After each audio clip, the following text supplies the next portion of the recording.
Thank you, Mr. Speaker. On this evening of October 29th, we commemorate the one-year anniversary of Superstorm Sandy, which devastated the East Coast. Many are still recovering from that tragic storm, and it certainly was a major force to be reckoned with. That force of nature was at one point nearly 1,000 miles wide over the ocean front, and when it landed in southern Jersey, it was nearly 900 miles wide. It impacted so many states, 24 states in number, felt the impact of that superstorm. It was devastation to property. It was devastation to lives. 162 people in the United States lost their lives. And the fact that the storm surged to some record proportions reminds us of the impact of climate change.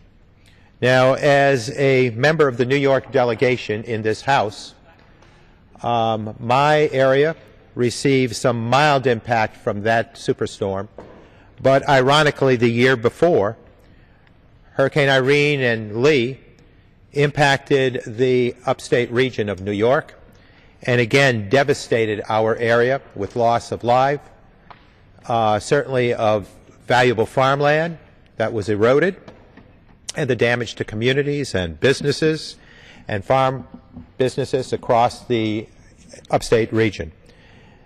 These are issues that are brought to mind this evening as we commemorate that one-year anniversary, as many continue to struggle to recover from the ravages of Mother Nature. The cost of climate inaction is severe. Climate change is an issue of science. It's certainly an issue of public health, and most definitely it's an issue of economics, economic vitality. Earlier, the Sustainable Energy and Environmental Coalition, which is a growing number, 56 to be exact, of Democrats in the House, looking to bring about significant policy reforms that speak to the environmental and energy needs of this nation, began to provide a laser-sharp focus on the cost of climate change to our economy. In 2011 and 2012, there were some 25 extreme weather events that caused at least $1 billion each or more in damages. Total estimated economic damages were approaching $200 billion, and the cost to taxpayers some $136 billion. The cost to individual taxpayers at some totaled $1,610 million. So we know that there's a tremendous impact here that has been realized by the lack of a focus onto climate change and global warming. As we continue to look at recovery, even from Irene and Lee in the upstate New York portion, as we look at the impact, the ravages of damage that came with Superstorm Sandy, as we look at the damage recently to Colorado, and if we look at the other extreme, not rainfall and flooding, but certainly at drought, and looking at the wildfires that had consumed some states in our country, there is definitely economic consequence that comes with climate change. In my territory, in my area that is part of the 20th Congressional District, it becomes very apparent that we need to do more than just replace.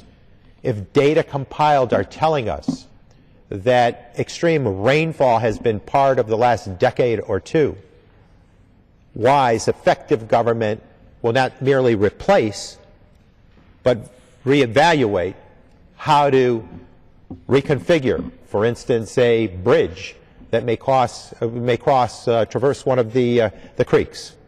I know that that's the case in many locations. Looking at electric utilities, looking at what withstood the pressures of the storm, combined heat and power systems that we'll talk about during this hour that apparently withstood greater pressure than some of the traditional systems. So we go forward with not just merely replacement, but we go forward with a renewal, a revisioning of how to take that area that was affected and make it work again. That's sound government. That's effective government. Tonight we're joined by several colleagues. We're joined by Representative Rush from the state of New Jersey, Representative Rush Holt from the state of New Jersey, and we're joined by Representative Scott Peters from the state of California.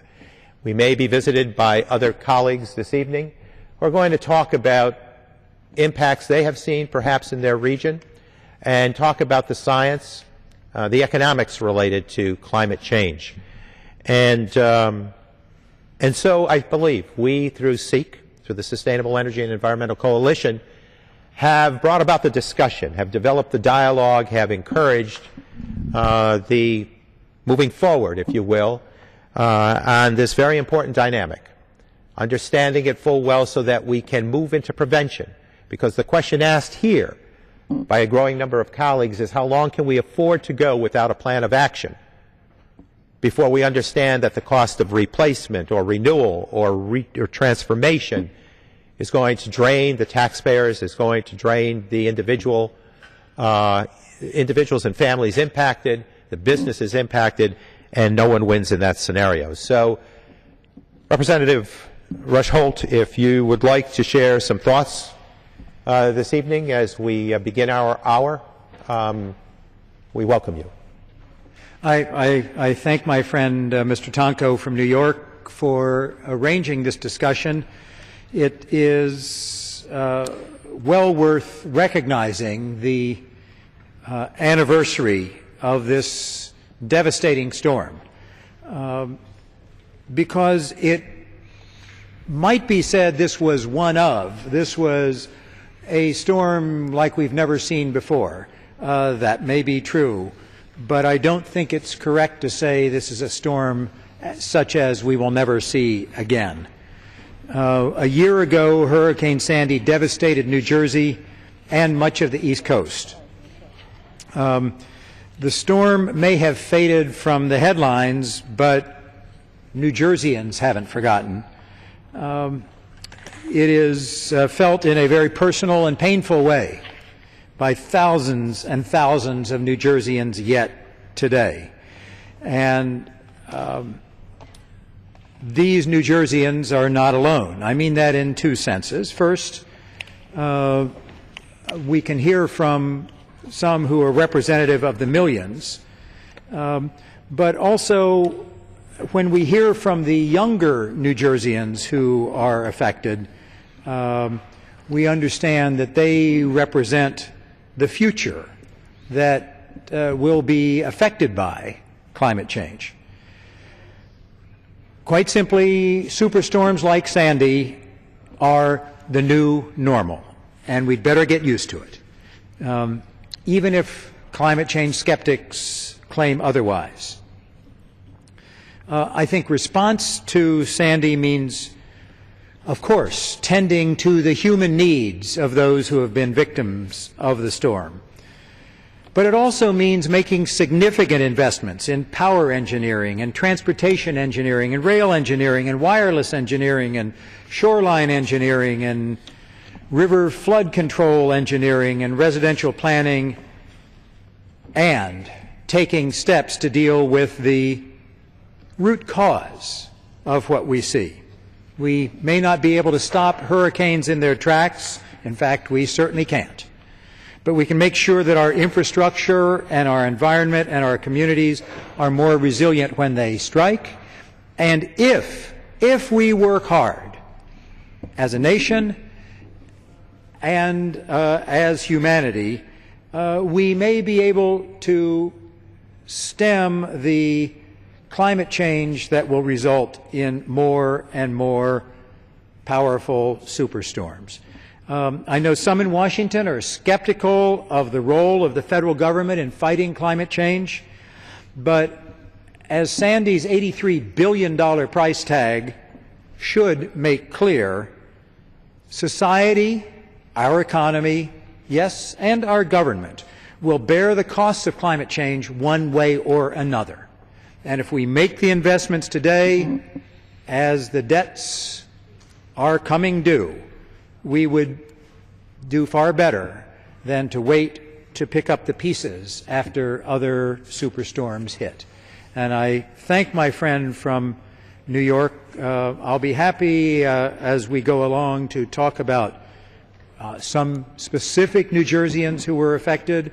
I'll be happy to talk about some of the science that suggests where we are as a world. But mostly, I just want to make the point that this is the new normal that we should be prepared for.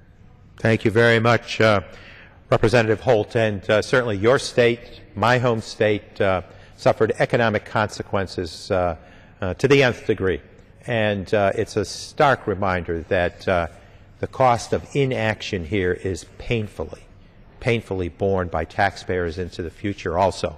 And so I'm proud of the SEEC organization, the coalition, raising the consciousness of the House as to the importance of this issue.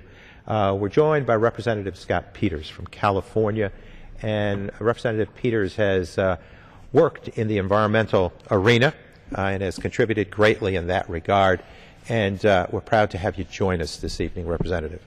Thank you very much, Mr. Tonko, and I appreciate the chance to speak to this with you on this special occasion. I'm the Climate Task Force Chair of the House Sustainable Energy and Environment Coalition, SEEC, and I rise to recognize the one-year anniversary of Superstorm Sandy and to recognize those who lost their lives as well as those continuing to rebuild from the discussion.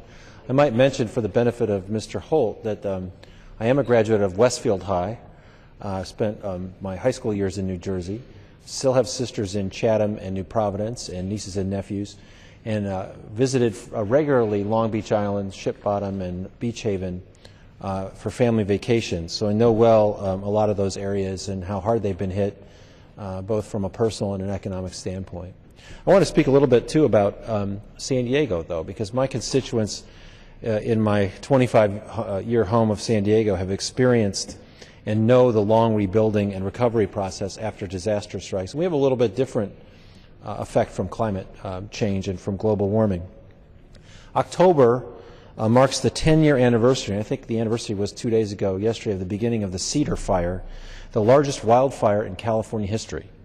As a San Diego City Council member at the time, I remember firsthand the destructive impact of this fire on people's lives, destroyed hundreds of homes, personal belongings and memories, and the recovery costs were in the billions of dollars.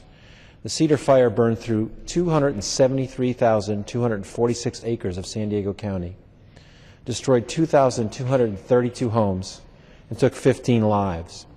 It burned through 95 acres of the Cuyamaca State Park and blazed through 98% of its mature conifer trees. To date, little of the forest has grown back from the bare mineral soil left by the wildfire. The community faced a similar damage in 2007 during the Witch Creek Fire, and parts of the city of San Diego were also scarred at that time. Wildfires aren't new to California, but the damages from these fires are rising. And this will sound familiar when we think about the warmest years on record all being recent. In California, 12 of the 20 most damaging wildfires occurred in the last 10 years. This has huge implications for California's tourism and farming industries. For example, take the Rim Fire this summer that pushed into parts of Yosemite National Park and devastated local tourism.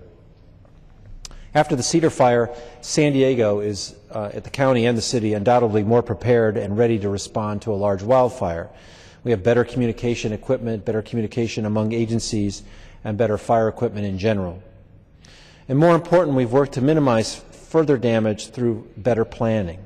As Tom Porter, the chief of the San Diego Fire Authority, said, it's not about stopping a fire from occurring, but preventing the amount of damage it causes. Today, San Diego has new planning guidelines and building codes, 100-foot brush clearance requirements around homes. Before 2003, it was just 30 feet. And we found that we can decrease risk and save homes and lives. Resiliency starts at the local level because they know the conditions and the situations on the ground. And they're the people who can talk to the neighbors about what they have to do to be ready. We have to make our communities more resilient to wildfires, hurricanes, and other extreme weather. In the last 5 years, wildfires have cost taxpayers more than $1.6 billion a year. And last year, 9.2 million acres were burned by wildfires, which is an area bigger than the states of Delaware, Rhode Island, and Connecticut combined. In June, I introduced the bipartisan STRONG Act so the federal government can give tools for planning and resiliency to state and local actors. I think one of the first things we noticed as freshmen here was one of the first votes we were asked to take was $60 billion for Sandy relief, which was the appropriate vote to take. But we've spent more than $136 billion on relief in the last 2 years off the budget. Every dollar we spend now on disaster preparedness and resiliency, we can avoid at least $4 in future losses and FEMA expenses. We can bounce back faster with less economic damage, and each day that a community is disrupted by extreme weather, we lose economic output. So we need to be doing more to support our local communities with emergency management, communication, public health, and energy reliability in the event of an extreme weather event, whether it's a wildfire or something like Superstorm Sandy. Swiss Re, a major reinsurer, recently ranked the top 10 metro areas in North and Central America that face the highest value of working days lost from natural perils. 9 of them are in the United States. On this occasion, I commit with my colleagues to better protect my district from the devastation caused by extreme weather by working to rebuild stronger and smarter with a mind for the future. And again, thank you very much for inviting me. I'd be happy to discuss some of these items. Absolutely. Thank you, Representative Peters. We're also joined by Representative Denny Heck from Washington State, who is a freshman but has brought a very strong voice of advocacy for the environment to this chamber. And we're proud to have him join us this evening and raise again the dialogue that's so essential about climate change, global warming, and the economic impact that every region across this country is experiencing. So welcome, Representative Heck, and thank you for being such an outstanding advocate. Well, thank you, sir, and thank you for the privilege of being able to add my voice to this. Also, as a member of the House Sustainable Energy and Environment Coalition, I stand here today as well to recognize the 1-year anniversary of Superstorm Sandy and remember all those whose lives were lost and all those left behind who are in the process of continuing to rebuild their lives from that destruction, not just in the months ahead, but undoubtedly in the years ahead. Our nation must, it can, it will, and it should stand with those families and businesses as they undertake that task all along the Atlantic coast as they seek to recover.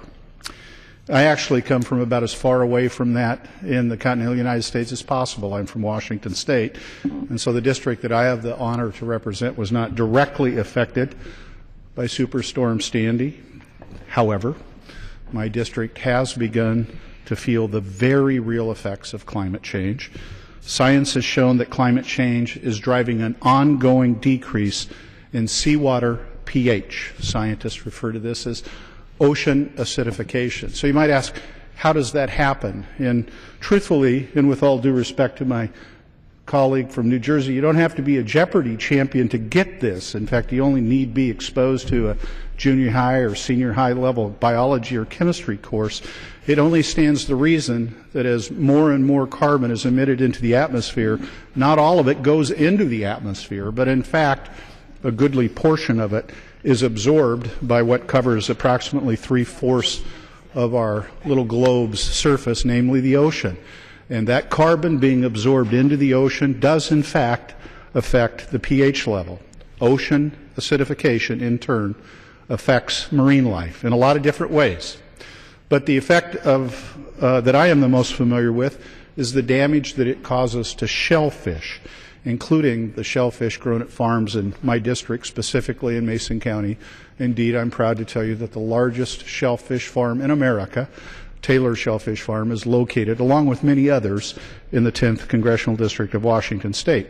And the acidity in the water, the direct result of carbon emission into the atmosphere absorbed by the ocean, makes it difficult for the shellfish to grow and harden their shells, and frankly decreases survival rates. It makes it harder to raise shellfish. Well, more than 3,200 people in our state, a lot of them in my district, are employed directly or indirectly in the shellfish industry and by growers. The estimated total economic contribution is well over $250 million. But that entire industry is threatened by ocean acidification resulting from climate change, and it is totally threatened by this. I've said here on this floor and elsewhere many times that a healthy economy is completely dependent and requires a healthy environment. The effect of climate change on Washington State's shellfish industry is but one of the clearest examples of that fact. Now, Washington State has a climate change adaptation strategy that we're working on with our regional neighbors, and I might add with some degree of progress. But without the involvement at the federal level and with the federal government, our plan isn't going to be successful. Reason? This is a global problem that will require global action. And global action is only going to occur if the United States leads, which it has so often in the past. And so, sir, on this occasion, the one-year anniversary of Superstorm Sandy, I also commit to better protecting the district I represent, our nation, and the planet from the devastating effects of climate change. We've been waiting long enough. The science is in, and it is time to act. Thank you, sir. Thank you, Representative Heck. We have also been joined by yet another freshman member of the House, this time from the state of Pennsylvania, another strong friend of the environment, a person who has spent much of his career defending the environment. Representative Matt Cartwright joins us this evening, and welcome and thank you for participating with the SEEC Coalition. It's my pleasure, my dear friend and colleague from New York. It's almost hard to believe, I would say, that we are noting the one-year anniversary of the terrible storm we call Hurricane Sandy striking our nation's shores. It seems like no more than 6 or 7 months ago that all happened, and maybe one of the reasons is that it was so horrific, so damaging, so devastating that the harm continues. There are still families searching for a place to live. There are still Americans still digging out from this problem, trying to salvage the situation for themselves and their families. And so it's almost hard to believe that it was a full year ago that this happened. You know, this is a country that suffered so much in loss because of Hurricane Sandy. $25 billion in business losses, $50 billion in property damage. I come from Pennsylvania, and in Pennsylvania, so far as it is from the seacoast, we still had 1.2 million residents lose electricity during that event. And in my own district, up in the hills of the 17th District of Pennsylvania, we still lost power for 53,000 residents.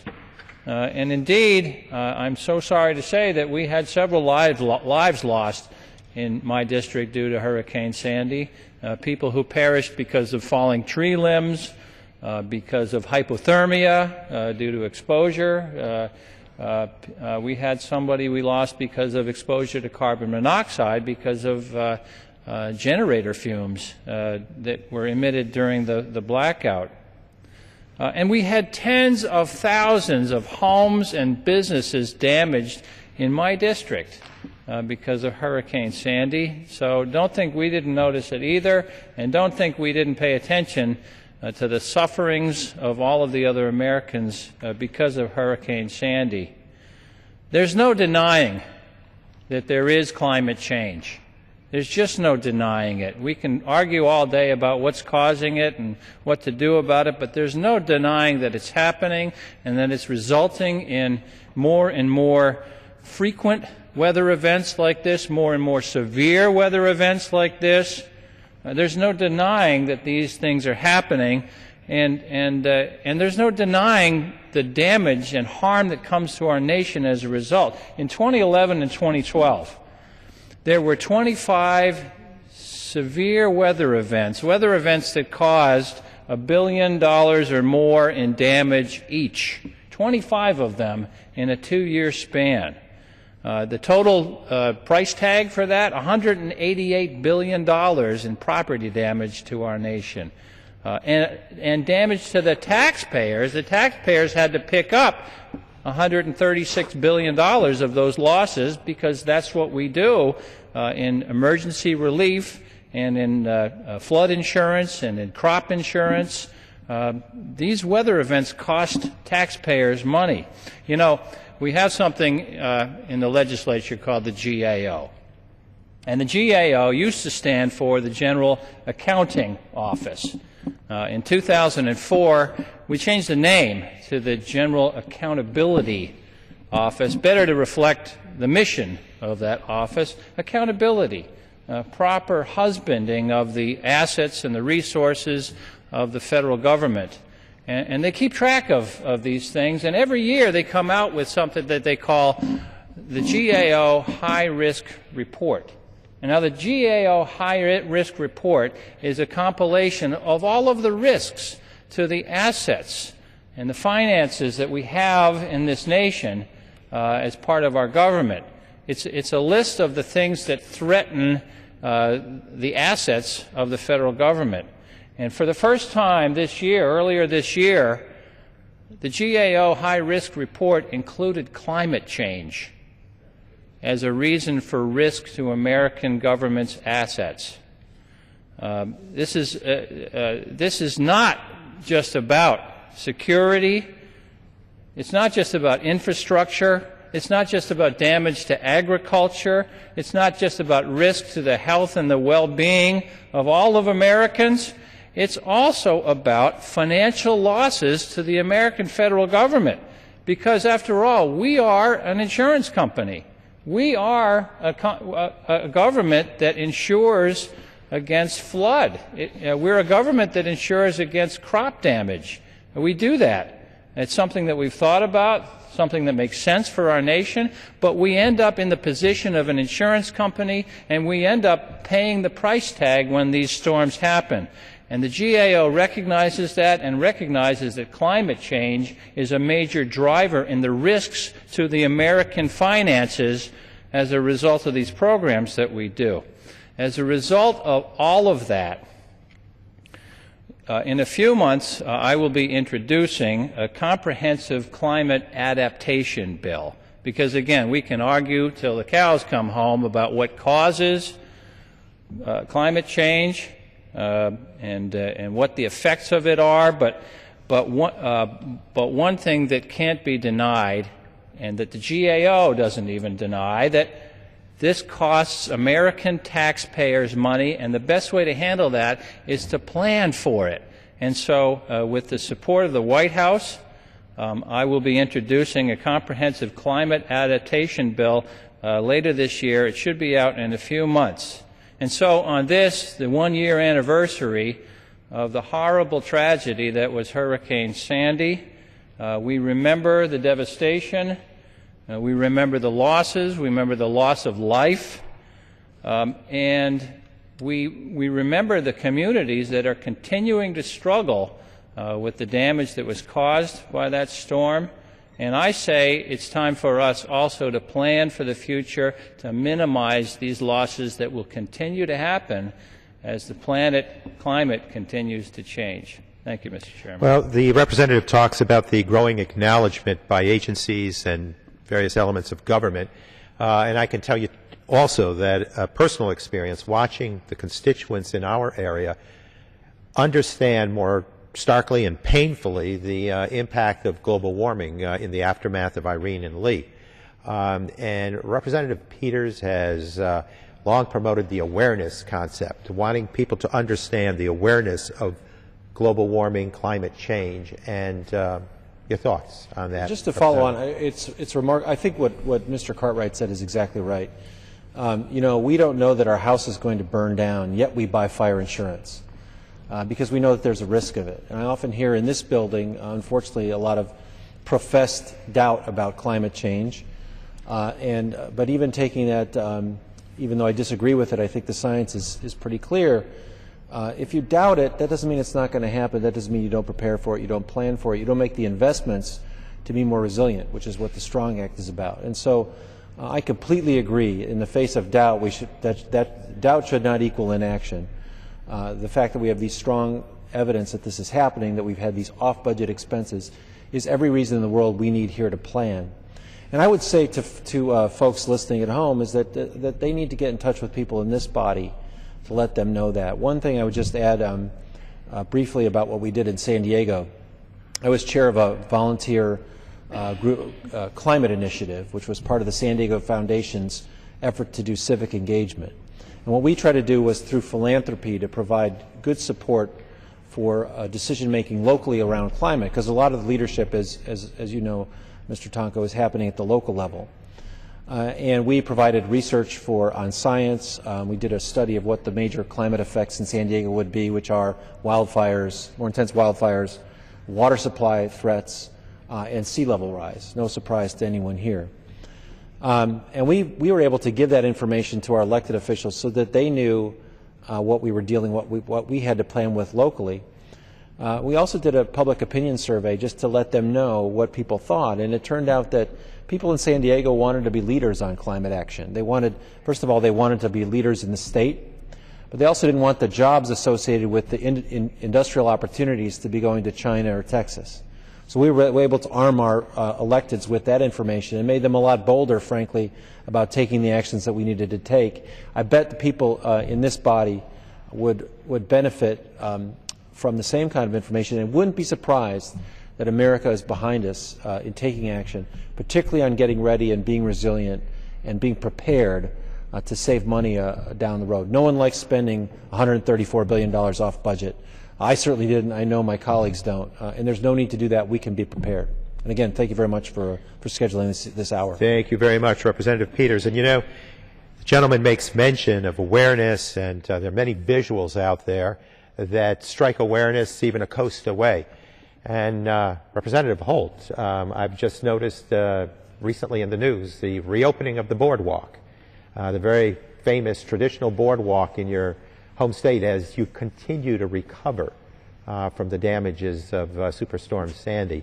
The awareness is an amazing piece of the action here, and something as visible and understandable as that boardwalk brings it home for many people far removed from New Jersey.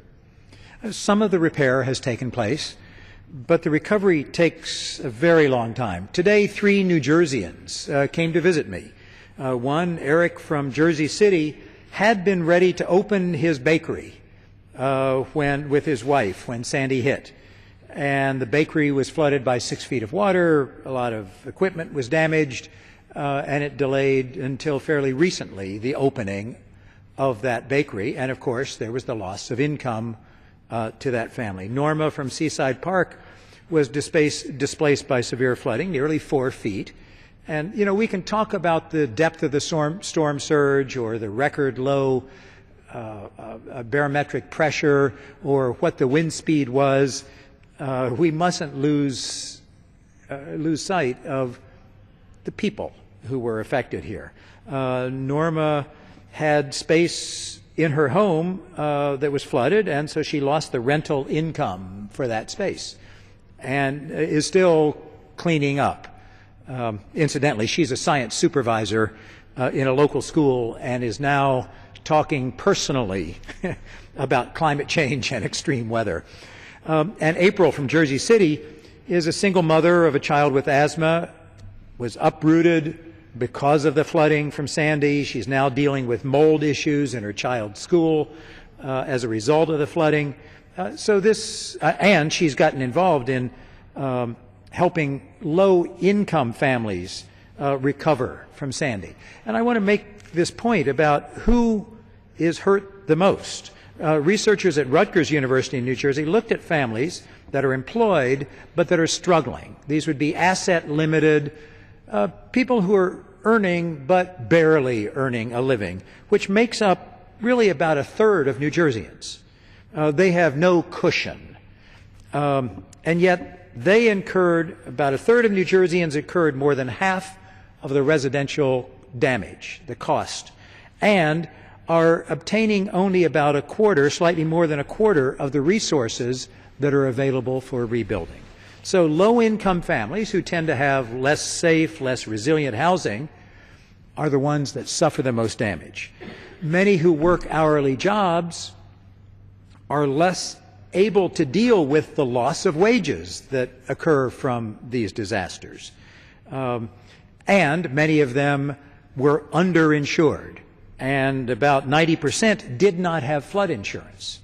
So it's only a fraction of the people in New Jersey, but it is a very large fraction of the people who suffered the really severe damage.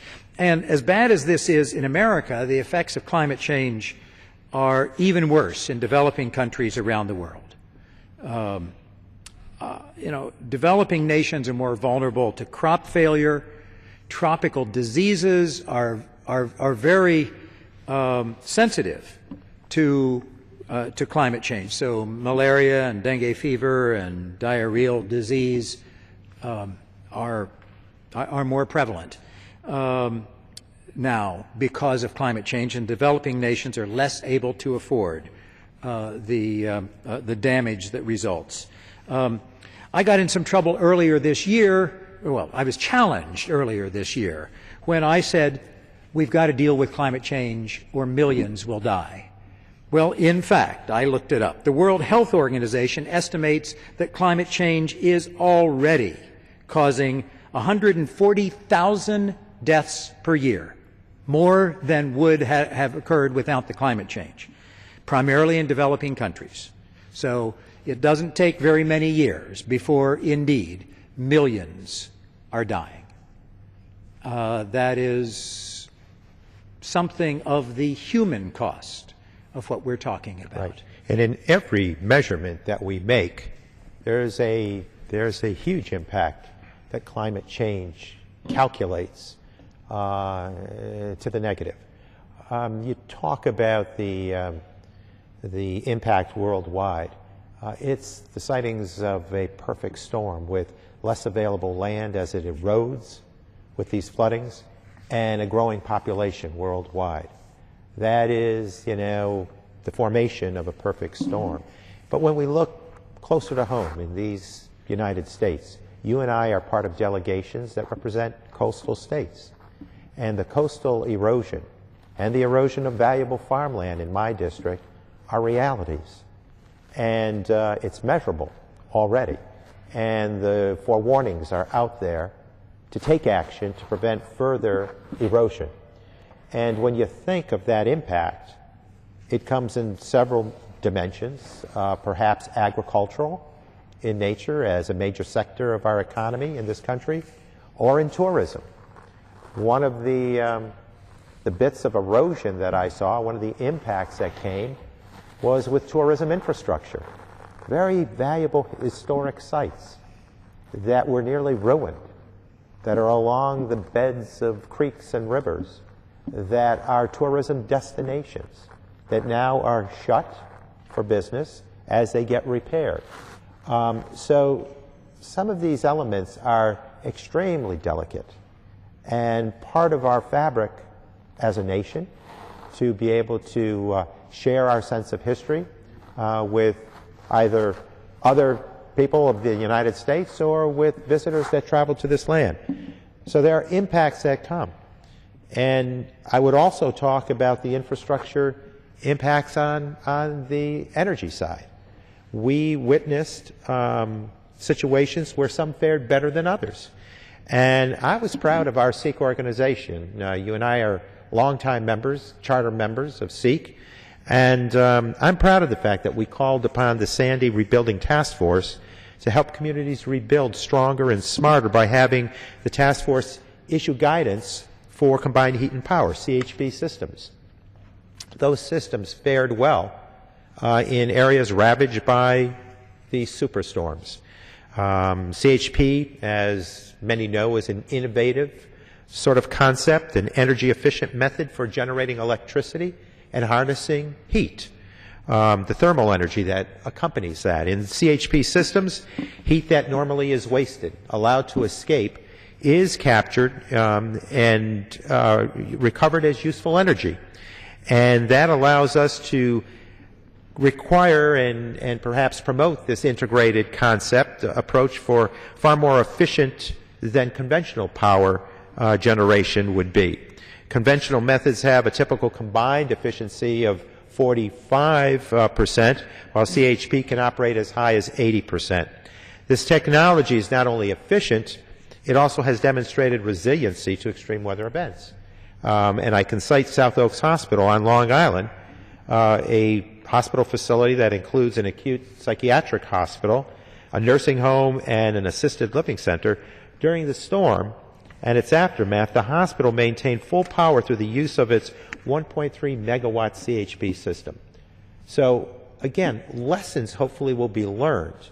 So as we go to replace, we also have to transition some of our thinking and make certain that we're building systems that will be able to endure these storms into the future.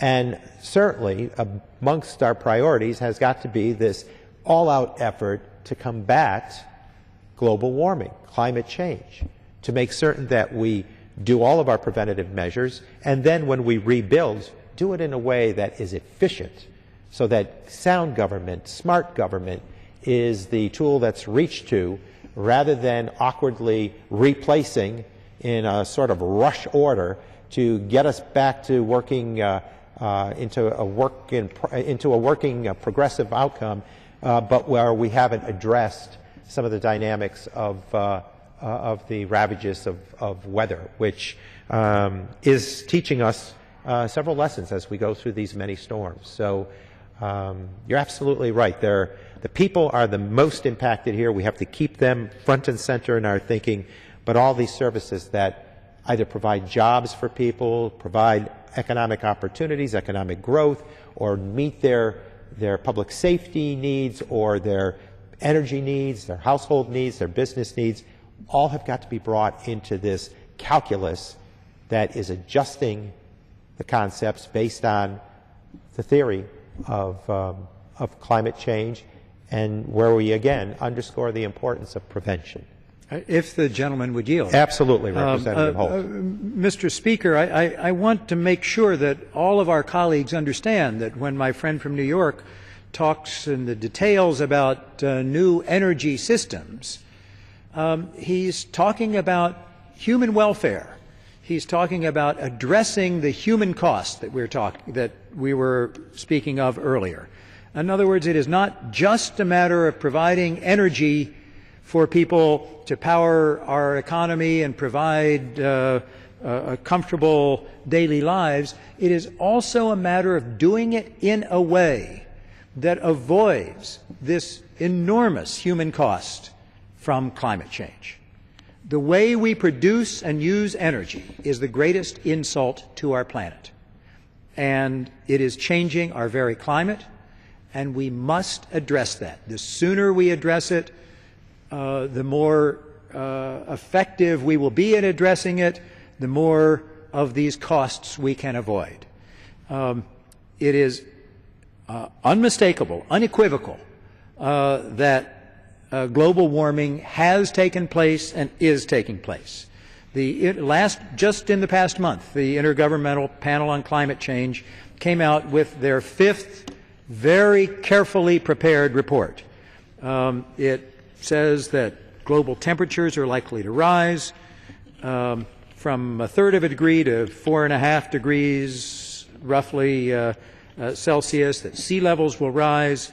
It is certain that the upper ocean has already warmed over the last 3 decades. It is certain that the upper ocean has already absorbed carbon dioxide, making it more acidic, as we heard from our friends earlier.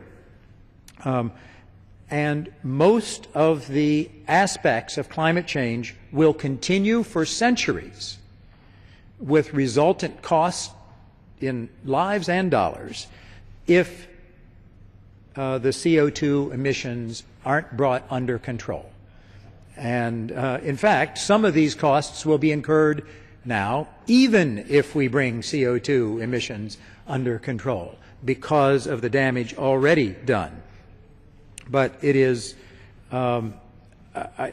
important to emphasize that it comes down to the human cost. That's what we mustn't forget in all the charts and graphs and scientific discussions of the causes and effects of climate change. Well, you know, I think it's very important for us to recognize, too, that here this evening you and several of our colleagues and I have shared thoughts about painful consequences in our given region, or have talked about not only flooding, but drought situations, wildfires. We've talked about the economics, the economic impact of climate change with these associated storms. We have talked about the recovery efforts. We have talked about Superstorm Sandy on this 1-year commemoration date, still finding its neighborhoods, its communities, its people, its businesses, its farming communities still struggling to recover. We've talked about all of this, and now I think we need to close in the remaining minutes we have in this hour to talk about a plan of action. Now, SEEC, the Sustainable Energy and Environmental Coalition, is a growing number of representatives, 56 strong as we speak. Individuals are talking about the consciousness, raising the consciousness, talking about awareness out there in the community, but there's also a requirement for legislative action. Absent that, we move to an executive order, and some have expressed concern about that, but leaving no other option available, the chief executive, the president, has moved to resolve some of these concerns through organizations like and agencies like the Environmental Protection Agency. And so I think there needs to be this dialogue here and in the United States Senate, working with the president, with the White House and the administration to develop a sound package of legislation that allows us to go forward. It is apparent after the number of stories heard here just this evening and the personal anecdotes that you shared, Representative Holt, about people from New Jersey and the pain that they endure, that should motivate us to move forward with a plan of action, understanding that the cost of inaction is very, very heavy. Many have placed threshold dates out there. They're not that far into the future, 2017, 2020, some say at the latest. It is our stewardship that is called upon. We inherited this environment, this earth, from ancestors who preceded us, and now it is our challenge, I believe, to hand that to next generations unborn in even better working order. And, you know, with the growth worldwide of population, with the industrialization of many third world nations, the reach to automobiles being put on the highways around the world, the development of power supplies around the world are causing this huge growth of challenge in terms of carbon emission and eventually methane that will destroy antibodies out there. So the challenge is before us, and I think we need to go forward with a very focused effort of policy development that can be done in the very near future here in the House. Avoiding that, walking away from it, denying it, ought to be revisited by those who have suffered heavily from the damages of these storms. And certainly as we focus on Superstorm Sandy this evening, on that one storm here, it's brought to mind many, many situations where people are still suffering. Blocks destroyed by fires in Superstorm Sandy that destroyed neighborhoods. We have a challenge before us, Representative Holt. The work of the Sustainable Energy and Environmental Coalition here in Congress is to see that we can move into the future in a sustainable way. It is completely appropriate that we talk about both energy and environment in this same, really with the same breath, because as I said, the way we produce and use energy is the greatest insult to our planet. But it is possible to produce and use energy that will power our economy and provide a good quality of life for 10 billion people in the world if we're smart and if we get to work now. We can do it in a way that doesn't ruin the world and condemn all of these billions of people to the kinds of superstorms, the kinds of effects of climate change and spreading diseases and so forth that will result if climate change runs amok. New Jerseyans need no further reminder that climate change is real. Evidently, some of our colleagues here do need that reminder. And this year, 1 year after Hurricane Sandy, we are here to tell our friends, to tell our colleagues, this is for real. This is serious, and we should get to work. The work of the Sustainable Energy and Environmental Coalition is dedicated to that work, and I thank my colleague, Mr. Tonko of New York, for his work to propel the SEEC Coalition. Well, thank you, Representative Holt. We'll close by just focusing in on this graphic, which showed the enormity, the immense breadth and depth of this Superstorm Sandy. Many didn't relate that storm to a huge tide coming in. And for any of us who've jumped into the ocean, we know the power of a tide. But to have the highest storm surge ever measured, recorded at Kings Point, New York, highest ever recorded at 14.38 feet, tells a story. The fact that the tide, the water level at Battery Park in Lower Manhattan, reached 9.1 feet above the average high tide line. Think of it. 1 inch, 2 inches, a foot of water additional that comes into a flood zone calculates that much more damage. Here, what we had with the situation were records beyond 9 feet, approaching 10 feet, a storm surge of 14.38 feet. We're talking monumental damage. We're talking about a force that swept away lives, a force that sparked fires in neighborhoods, a force that wiped out businesses and found neighborhoods still vacant. A silence that has befallen these given communities because of the ravages of Mother Nature that can be prevented if we put our minds and hearts and efforts into that concept of being better stewards of the environment. This is a place where a plan of action can take hold. In these halls of government, leadership is called upon. A moral compass points in the direction of us being sounder friends of the environment and protectionists when it comes to getting things done so as to avoid the high scale of economic destruction that has gripped our communities. I still see it in the aftermath of Irene and Lee in the 20th Congressional District of New York. Damage done in 2011 is still causing hardship in 2013. Impacted by all sorts of weather events that are atypical of our region.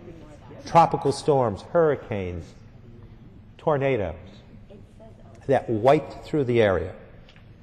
and required all sorts of volunteerism to enter in, and certainly dollars that were shared from private sector sources and from FEMA at the federal level and various other programs at the federal government.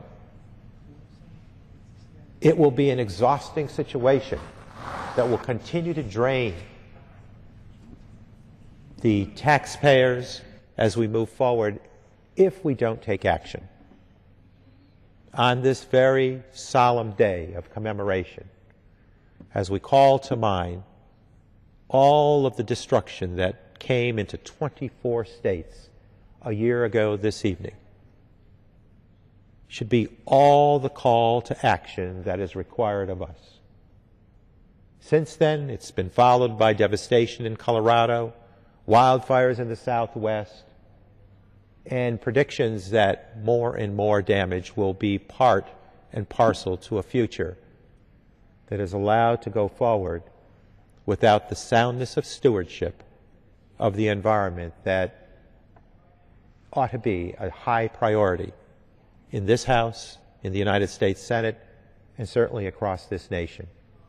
Sound leadership begins with the acknowledgement that there is a challenge out there, and that the challenge is then met with accurate and detailed information exchange that builds a dialogue that creates a package of response that indicates that we are a compassionate, caring, loving people in this nation that through the halls of this House can provide hope for this environment and hope to families who have suffered the consequences, and hope to generations unborn as we pass to them a stronger sense of stewardship of this earth.